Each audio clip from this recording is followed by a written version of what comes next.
আমার হাতে কত টাকা আছে যদি বলতে পারেন সবগুলা টাকাই আপনার। বলতে পারবেন কত টাকা আছে? বলতে পারবেন না? আপনি কি খাচ্ছেন? পান খাচ্ছেন? পুরুষ মানুষ, একটু ওজন করে দেখেন না একটু কত টাকা আছে এখানে।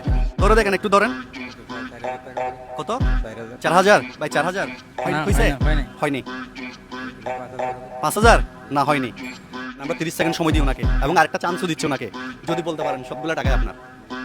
30 সেকেন্ড সময়। আমরা মনে মনে 30 সেকেন্ড কাউন্ট করতেছি। বলেন কত আছে?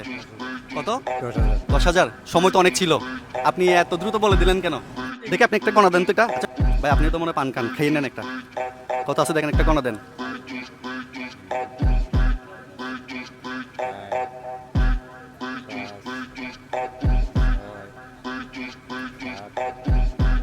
কত?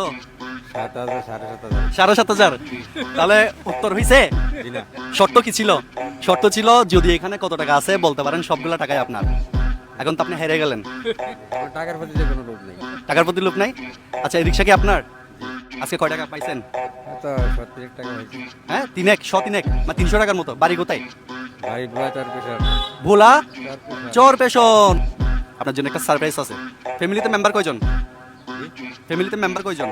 সদস্য কয়জন? সদস্য আমরা 3 জন। 3 জন? মানে চাচি আছে, আপনি আছেন, আর কে? একটা সন্তান। এই যে 25 কেজি চালের বস্তা, এটা আপনার। যদি বলতে পারতেন 7,500 টাকা পাইতেন। এখন যখন পারেন নাই, সো আপনাকে আমরা নিরাশ করব না। আমরা এভাবে কোনো একটা কৌশল এবং পন্থা অবলম্বন করে সাধারণ শ্রমজীবী মানুষের পাশে থাকার চেষ্টা করি।